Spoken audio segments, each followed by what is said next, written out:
The Bible Study Podcast, episode 745. Today, the Bible Study Podcast concludes a study on the theology of COVID.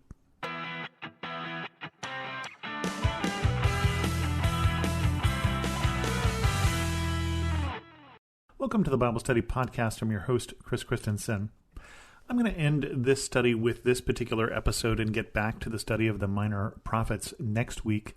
I do want to thank Justin for a couple letters that he sent.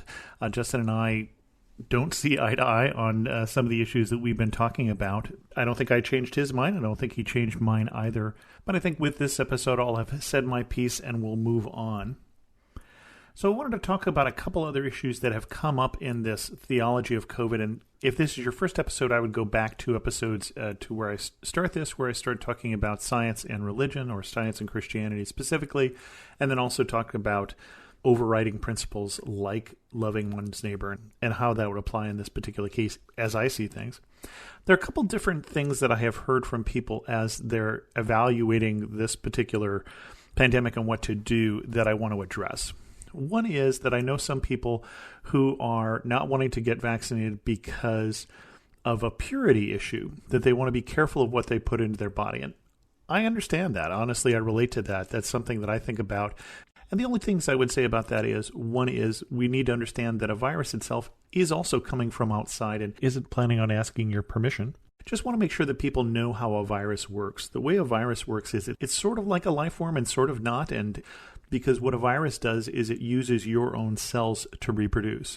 And one of the reasons you get sick is the virus comes in, takes over your cells, and then literally replaces your DNA with its DNA, replicates, and then the cell explodes. So it's rather a violent thing at a cellular level, and viruses can range from very serious to very mild, but that is always how they reproduce. In the first version of this, I spent some time going into Matthew 15, where Jesus talks about what makes us clean and unclean. I'm not going to go into that much detail because it got a little long, but if you go take a look at those verses, it talks about that what comes out of us, what comes out of our mouth, being more important than what we put in. And this is in the context of a society that was very, very careful about what was clean and unclean because of the dietary Jewish laws. So I think that relates a little bit, but I don't want to belabor that point. And then also we get an issue where there's a specific issue that I have heard raised that has some truth to it. And I hear some people say they don't want to take the vaccine because the vaccine was developed with aborted fetuses. And that is something that is abhorrent to them because of their Christian faith.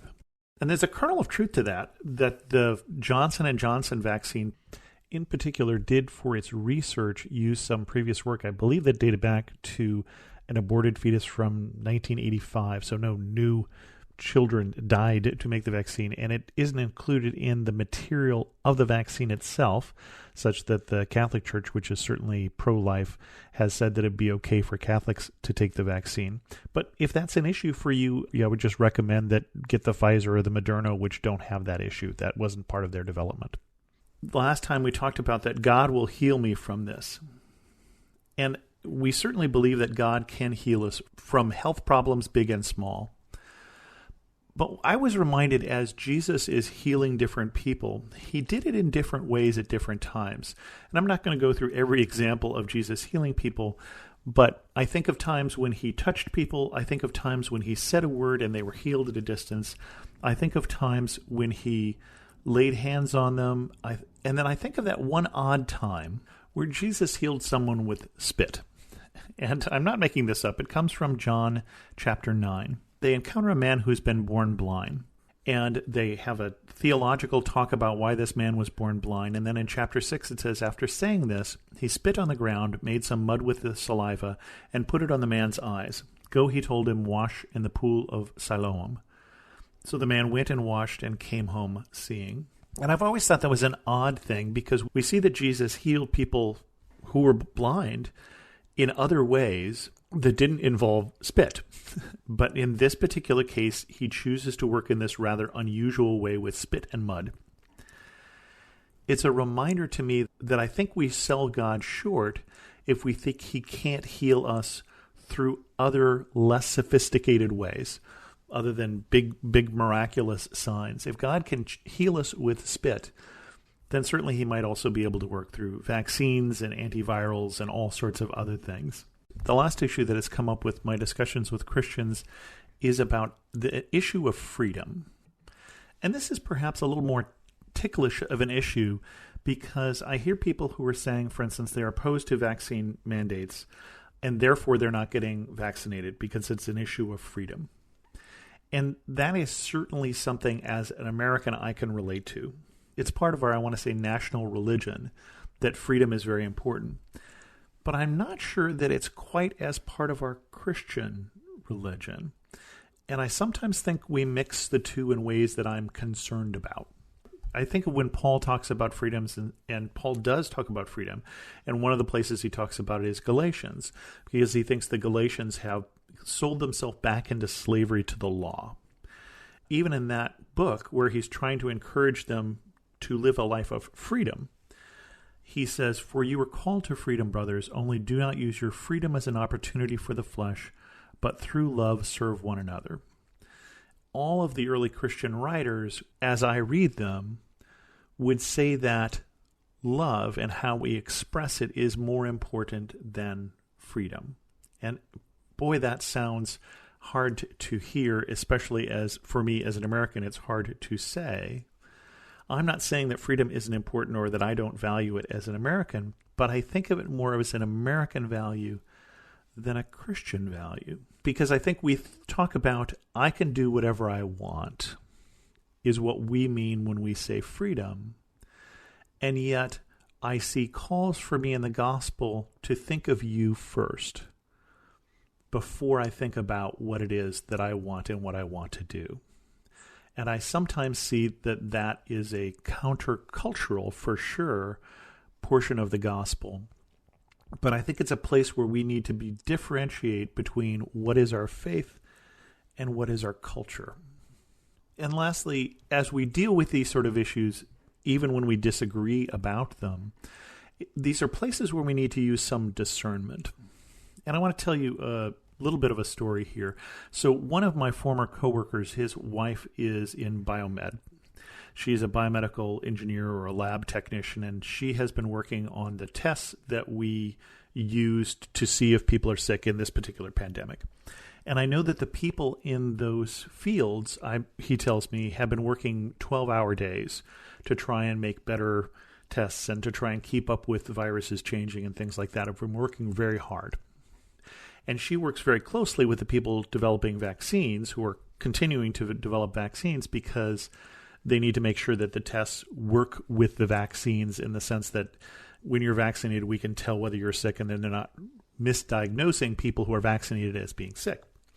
And she says that those people are working 16-hour days. And we know that the healthcare workers have been under a lot of stress lately, that they have been, especially in 2020, but even in 2021, working terrible shifts, watching people die and holding their hands while they do. And the only thing I would say about that is the motivation that drives someone to work those 12, 16-hour days, or that to do those jobs where you're holding the hands of someone who is dying. You couldn't pay me enough to do that latter job. That's not a job that I can see myself doing, but I sure value those who do. And I value those who have been putting in the work to develop the therapeutics or the tests or the vaccines or those sort of things. And, they might get a 5-10% bonus at the end of the year, nothing that will replace the hours they're putting in. And I think it behooves us to give them the benefit of the doubt that their motivation for working that is that they see a problem that they can help with. They see a problem that they have the skills and tools to help with, and that they are motivated to do that. And that's certainly true of the people I know who are involved in the healthcare or who are involved in the development of the various ways that we're going to deal with these issues. And I say that because when we think about discernment, it is important for us to look at the motivation of the people who are giving us the messages that they're giving us. And I know that some of the messages that we're getting from people that are contradictory to what I'm saying are from people who believe different things than I believe. And, you'll have that. But I also think there are some messages that we ought to take with a grain of salt. We certainly know that the news media, whether conservative or liberal or everywhere in between, is motivated to keep us listening, and the same is true for social media. And we know that controversy keeps us listening or keeps us watching. And so there is motivation for being controversial, and the reason for that is they make more money if we watch. They make more money if we follow. Or there are companies, for instance, that require their employees to get vaccinated, and yet their employees are railing against vaccine mandates without mentioning their own company's policies. We should just question what the motivation is for that. People will try and have influence for power. They'll try and have influence because it will make them more money. And we should just take those things with a grain of salt in all areas, including the information we get in a pandemic. I'm reminded that Jesus said that the wise man builds his house upon the rock. Well, he doesn't exactly say that. He says he digs down deep and builds his house upon the rock. And I would just encourage us that sometimes we need to do perhaps a little more digging in all areas. And that isn't just related to medical information, but I saw it on Twitter, I saw it on Facebook, may not be digging quite deep enough. I hope you and yours stay healthy. We still have a ways to go, I think, in this pandemic. I hope you and yours make wise decisions and that your neighbors do as well. And with that, we're going to end this episode of the Bible Study Podcast. If you have any questions, send an email to host@thebiblestudypodcast.com, or better yet, leave a comment on this episode at thebiblestudypodcast.com. And thanks so much for listening.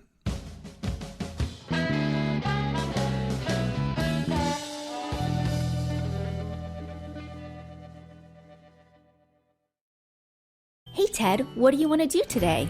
Well, Ashley, I've always got work to do, naps to take, but I have a better idea. How about we invite everyone to listen to the Team Us podcast? I love that idea. Let's do it right now.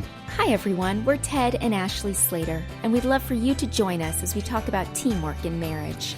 We share how grace, commitment, and cooperation can help couples live the everyday moments of marriage together. To listen, go to lifeaudio.com and search for Team Us.